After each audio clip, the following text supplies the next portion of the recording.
पुरुषोत्तमं वन्दे परमानन्दमाधवं वसुदेवसुतं देवं कंसचाणूरमर्दनं देवकी परमानन्दं कृष्णं वन्दे जगद्गुरुं गुरुर्ब्रह्मा गुरुर्विष्णु गुरुर्देवो महेश्वरा गुरु साक्षात् परब्रह्म तस्मै श्री गुरवे नमः। ओम नमो ज्ञानेश्वरा करुणाकरा दयाळा तुमचा अनुग्रह लादलो पावन झालो चराचरी मी कला कुसरी काळी बोलतो तुमचा अनुग्रह लादलो पावन झालो चराचरी एका जनार्दनी तुमचा दास त्याची आस पुरवावी तुमचा अनुग्रह लादलो पावन झालो चराचरी कुंडलीकधारी विठ्ठल श्री ज्ञानदेव तुकाराम पंढरीनाथ भगवान की जगद्गुरु तुकाराम महाराज की जय। सब संतन की माते व्यथामाच विमूढ भावो दृष्ट्वा रूपं घोरमित्युं ममेदं व्यपेत विमुपीत मनां पुनस्त्वं तदेव मे रूपमिदं प्रपश्य। हे अर्जुना, भगवंत म्हणतात तू विमूढ भावाला प्राप्त होऊ नको आणि व्यथितही होऊ नको। मग हे जे घोर रूप जरी तू पाहत असला, जे चित्ताला भयानकता निर्माण करणारा असं रूप तुझ्या समोर उभा आहे, पण तरी सुद्धा तो विमूढ भावाला प्राप्त होऊ नको। चित्ताचा स्वभाव असा आहे की तो अनुकूल आणि प्रतिकूल विषयावर टिकलेला आहे। प्रतिकूल विषय पाहिल्यावरती चित्तात भाव जे उमटतात ते प्रतिकूलतेला अनुसरून उमटत असतात आणि अनुकूल विषय पाहिल्यावर चित्तातले भाव सुद्धा अनुकूलतेला धरून उमटत असतात। मग असं जर असेल, आणि भगवंतही स्वतः म्हणतात की दृष्ट्वा घोरम इदृक् मम रूपम दृष्ट्वा, असं घोर रूप तू पाहून व्यथित होऊ नको। घोर रूप पाहून व्यथित होऊ नको असं म्हणणं कसं काय युक्त वाटतं बरं? रूप कसं आहे तुमचं? आणि आमच्या चित्तामध्ये भाव कसे उमटत असतात तर घोर असेल, जर अक्राळ विक्राळ भयानक काय वर्णन केलं होतं, त्या दातांनी ते रगडून टाकलेले रक्तबंबाळ असे झालेले, त्यांचे मांसाचे तुकडे याच्या दातामध्ये कुठेतरी रुतलेले, भयानक डोळे असणारे, अशा प्रकारचं ते रूप पाठीमागं जे वर्णन झालेलं आहे, त्याच वेळेला तो म्हणला होता देवा हे लयच भयानक आहे, मला भीती वाटते, मला भीती वाटते असं तो म्हणत होता। हा स्वर मागूनच आळवत आलेला आहे अर्जुन, पण आता इथे त्याचा अत्यंत मोठा स्फोट झाला, म्हणजे त्या भयानकतेचा सहनशीलतेच्या संपली त्याची। आणि त्यावेळेला असं तयार झालेलं आहे की मग असं जरी असेल तरी भगवंत का असे म्हणतात की हे माझं अक्राळ विक्राळ रूप पाहून तू व्यथित होऊ नको। तर हे बोलणं थोडंसं बरोबर वाटत नाही।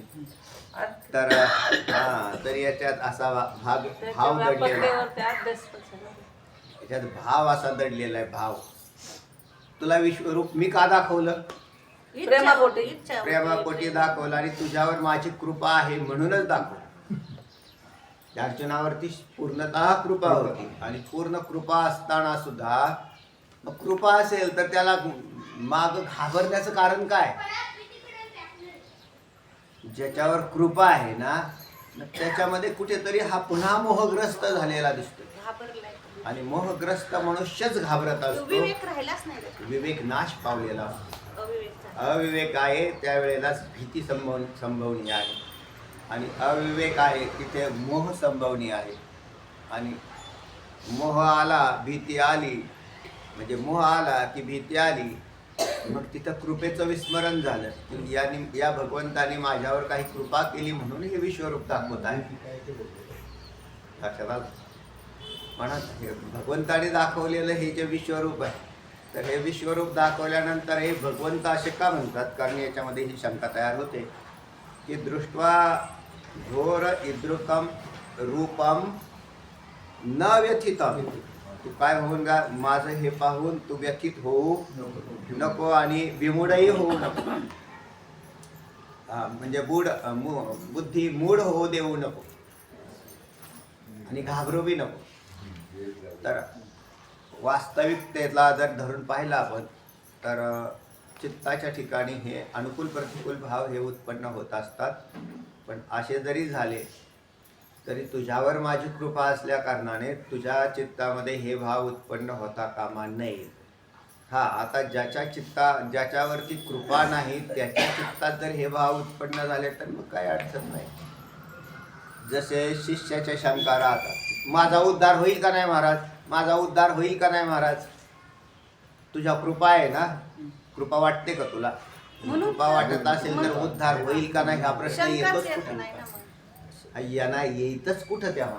पण ज्या अर्थी येते त्या अर्थी याच्या चित्तात काय झालेला असतो, संशय उत्पन्न झालेले असतात कुठेतरी. आणि म्हणून मग त्याच्या चित्तात असा भाव तयार होतो की माझा उद्धार होईल का नाही, माझा उद्धार होईल का नाही. आता आपलं कसं काय व्हायचं बा, तुम्ही याचाच अर्थ तुम्ही स्वतःला स्वतंत्र समजता, कृपेच्या छत्राखाली समजत नाही. आणि कृपेच्या छत्राखाली समजणारा हा त्या भावात जगत असतो. आता अर्जुन हा दुसऱ्या विमूढ भावात जगायला सुरुवात का झाली याची तर तो त्याच्यापासून निघालेला दिसतो. म्हणजे भगवंताने नाही कृपा कमी केली, याने कृपाला नगण्य केलं अर्जुनाने. म्हणून अर्जुनाच्या चित्तातला हा जो भाव दिसतोय तर त्याला अनुसरून भगवंत बोलतायत. कारण देवही बोलताना काही समोर भाव असला तरच त्याला अनुसरून बोलेल ना तो व्यक्ती, अन्यथा तसा कसं काय बोलेल. म्हणून हे बोलताना थोडंसं विशेष असं वाटलं की माझं हे भयानक रूप पाहून तू व्यथित होऊ नको. आणि आम्ही जर असं तटस्थ पाहिलं, आपण अर्जुनाच्या जागेवर नाही पाहायचं आणि तटस्थ पाहिलं तर असं लक्षात येतं की भयानक रूप पाहून व्यथित होऊ नको हे बोलणंच व्यवहाराच्या विरोधात दिसतं. मग देव हे व्यवहाराच्या विरोधात बोलतात का देवाचा बोलण्याचा भाव काही वेगळा आहे. तर देवाचा भाव असा वेगळा आहे की अर्जुनावर भगवंताची कृपा अगोदरच आहे आणि त्या कृपेला पात्र अर्जुन होता म्हणूनच विश्वरूप दिव्य दृष्टी देऊन दाखवलेलं आहे. मग तुला दिव्य दृष्टी देऊन जरी विश्वरूप पाहत असला तरी तू त्या विश्वरूपात जे जे काही घडते त्याच्याशी संलग्न नाही. तर तुझ्यावर माझी स्वतंत्र कृपा आहे असा प्रसंग आला होता त्या भक्त प्रल्हादाच्या जीवनामध्ये की तो घाबरला नाही. बाकीचे सगळेच घाबरलेले होते. आणि ज्या वेळेला नृसिंह रूप भगवंताने धारण केलेलं आहे त्यावेळेला हिरण्यकश्यपूची तर तारंबळच उडाली. पण हिरण्यकश्यपूच तिथं होता असं नव्हतं. तर त्या ठिकाणी बरेचशी मंडळी बसलेली होती, बाकीचे दैत्य मंडळ. कारण राजा होता तो काही एकटा थोडाच राहणार आहे. बाकीची सगळे मंडळी होती पण सगळेच घाबरले. बरं, हिरण्यकश्यपूचा वधही झाला तरी ते रूप आहे ते अक्राळ विक्राळ प्रचंड आणि दिसायला अति उग्र रूप असं दाखवले, उग्र रूप होतं. तर ते तिथं सुद्धा इथे जसा तो जीभ चाटत होता जिभेने ग्रसमानम समित असं म्हटलं होतं, तसं तिथं सुद्धा तेही रूप काय करत होतं, चाटत होतं. म्हणजे त्याला असा जीभ बाहेर पाडून, बरं ते काय माणूस बी म्हणायचा नाही, पशु बी नाही, स्त्री बी नाही, असं ते रूप होतं. का भयंकर असं. पण भक्त प्रल्हाद घाबरला नाही. हे वैशिष्ट्य होतं इथल्या प्रसंगाचा. त्याच्याशी आपण जर समन्वय लावला तर असं लक्षात येतं तिथं भक्त प्रल्हाद घाबरलेला नाही. मग त्यांनी पण त्याच वेळेला हे रूप पाहायला बाकीची सुद्धा मंडळी आलेली होती आणि त्याच्यामध्ये आईसाहेब सुद्धा. त्या आईसाहेबांना सांगितलं की बाबा हे आता तुमच्या पतिराजांचं हे रूप आम्ही आजपर्यंत कधी आमच्या जीवनात पाहिलेलं नाही, त्याच्यावर तुम्ही काय करा हे घ्यायचा पा, कारण आम्ही काहीच करू शकत नाही म्हणतो. आणि बरं एकदा नृसिंह वध झाल्या आपल्या ह्याचा हिरण्यकश्यपूचा वध झाल्यानंतर त्या पुन्हा त्या म्हणजे अशा उग्र रूपाला पाहण्याची इच्छा कोणी करत नव्हतं. ते आता मिटून जावं असं वाटत होतं, पण ते काय मिटलं नाही. तर तेव्हा आईसाहेबांना पुढे केलं तर आईसाहेब बी कमी पडले असं दिसतं तिथं वर्णनाचं आलं की ते म्हटले नाही नाही मी नाही जाणार बा, कारण मी असं ह्यांचं रूप हे असलं मी कधीच पाहिलेलं नाही, मी आता पुढे जाणार नाही. म्हणजे त्या सुद्धा व्यथित झालेल्या होत्या तिथं, त्या सुद्धा व्यथित झालेल्या होत्या. बाकी दैत्य मंडळी व्यथित झालेली होती. आणि इच्छा काय करत होते, देवाने हे रूप आता थांबवावं. आणि इथे सुद्धा समांतर अर्जुनाचा प्रसंग दिसतोय. तिथं भक्त प्रल्हाद जिंकलेला दिसतोय. भक्तीची परिपक्व भक्तीची परिपक्व अवस्था. तो भक्त प्रल्हाद आला तेव्हा बाकीच्या सगळ्या मंडळींनी मग शेवटी विचार केला की ज्याच्यासाठी हे रूप प्रगट झालं त्यालाच आपण पुढे करू. आणि म्हणून भक्त प्रल्हादाला पुढे केलं. भक्त प्रल्हाद घाबरला नाही, सरळ पुढे गेला. देवाने त्याला उचलून घेतला कडेवरी. सुखेनेवाला. भक्ती सुखेनेवाला.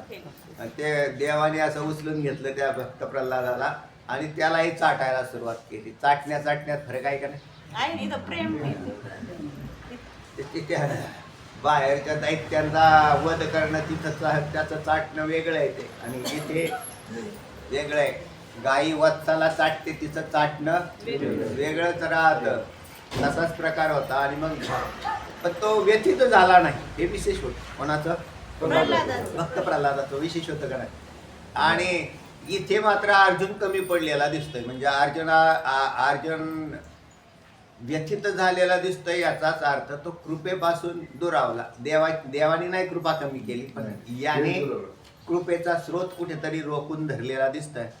तर तेव्हा याचं आपण असं उत्तर काढलं याच्यातनं शोधून. काय केलं आपण? किंवा अर्जुनाने कुठेतरी कृपा म्हणून देवाला असं सांगायला लागलं, तू तसं करू नको, तू व्यथित होऊ नको आणि विमूढ भावालाही प्राप्त होऊ नको. तर अगदी चित्तामध्ये प्रसन्नता धारण कर. तू चित्तात काय कर? प्रसन्नता धारण कर. आणि माझं हे विश्वरूप निवांत पहा.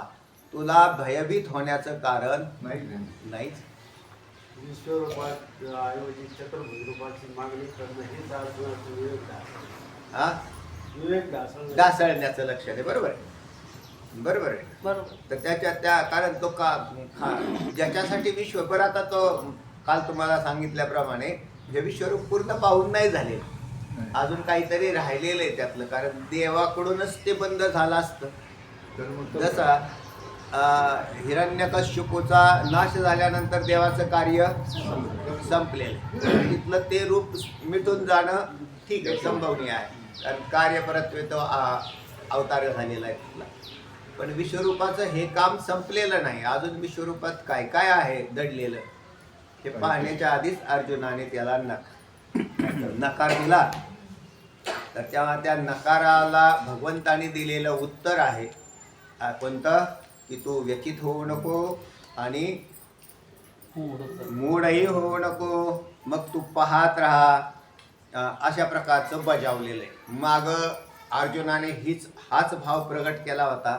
त्यावेळेला काय देव बोलले नव्हते. तर विश्वरूप पुन्हा त्यांना असं वाटलं किंवा थोडासा अविवेक आला असेल, पण पुन्हा विवेक येईल आणि पुन्हा विश्वरूप पाहिजे. पण तसं काही झालं नाही. म्हणून आत्ता देवाने मग मागच बोलायला पाहिजे होतं. कारण प्रव्यथिता हे शब्द मागच येऊन गेलेले आहेत. कुठं? मागच्या श्लोकामध्ये हे शब्द आदल्या श्लोकामध्ये. तर हे मागं येऊन गेले. त्यावेळेलाच सांगायला पाहिजे होतं की मी काय झालेलं आहे, व्यथित झालेलं आहे असं मागं दोनदा म्हटलेलं आहे तो अर्जुन. प्रव्यथितात्मा असं म्हटलं ना. तेव्हा असं म्हटलेलं होतं काय ना. चला माग कुठं झालेलं आहे आपल्याला. तर तेव्हा त्यावेळेला भगवंतानी काही त्याचं मनावर फारसं घेतलं नव्हतं. पण आत्ता मात्र मनावर घेतलं. कारण इथं थेट चतुर्भुज रूप दाखवावं अशा प्रकारची मागणी केलेली. तेव्हा ठीक आहे. तेव्हा तू भय सोडून असं कर अर्जुना, की प्रीत मना हा अंतर्मनात तू प्रीती जागृत कर. चित्तामध्ये प्रीती उत्थापित जर झाली तुझ्या, तर तुला भीती वाटणार नाही. प्रीती आणि भय यांच्यामध्ये असं आहे आता दुसरा दृष्टांत. वैष्णव माणसं येतं, ते वैष्णव माणसं मृत्यूच्या दारात ज्या वेळेला उभे राहतात, म्हणजे देहपाताच्या वेळेला, त्यावेळेला भयभीत झाले असं म्हटलं आपण. हा, म्हणजे आता आपल्या व्यवहाराशी संबंध लावा की का हो महाराज, जाऊ द्या, पण मृत्यूच्या वेळेला तर कोणीच जवळ नसणार आहे, तिथे काय उपदेश करायचा नाही, तिथे काय पाठ चालू नाही, कारण आम्ही पाठात असले आम्हाला जरा बरं वाटतं. पण काळ ज्या वेळेला येईल त्यावेळेला काय पाठ चालू असतो का? क्वचित एखादा दत्तासारखा असतो त्यावेळेला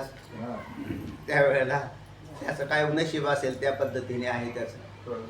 पण मग इतरत्र कुठेही तुम्ही असणार आणि त्यावेळेला काळ येईल, आणि काळ आल्यावरती, काळ म्हणजे यमराज, यमराज आल्यावर तुम्हाला भीती वाटली पाहिजे का नाही? वैष्णव वैष्णव खरा असला तर नाही वाटणार. आपले खोटे वैष्णव असेल ते वाटत ना. वैष्णव कसा आता आहे महत्वाचा मुद्दा आहे, म्हणजे हे आत्ताच जाऊ द्या, पण त्यावेळेला काय, कारण अंतिम परीक्षा कुठे आहे? तिथंच आहे. पेपर तिकडे द्यायचा आहे तुम्हाला. मग त्यावेळेला ते म्हणजे मग आता आम्हाला तर अशी भीती वाटायला लागली, कारण काळ आला, आता काय करू? तर तो खरा वैष्णव आहे त्याला, कारण त्याला याचं ज्ञान असलं पाहिजे की पांडुरंगाची माझ्यावर कृपा आहे, त्याची कृपा तुमच्या माझ्यावर आहे, असा तुमचा भाव जिवंत राहायला पाहिजे. ब्रणाबाई भानुदास महाराज कुठं घावरले? काय कारणच नाही. तर तिथं मग इथे का किती उग्र, काळ उग्र आहे, काळ उग्र आहे, पण माझा काही संबंधच नाही ना, कारण माझ्यावर पांडुरंगाची कृपा आहे.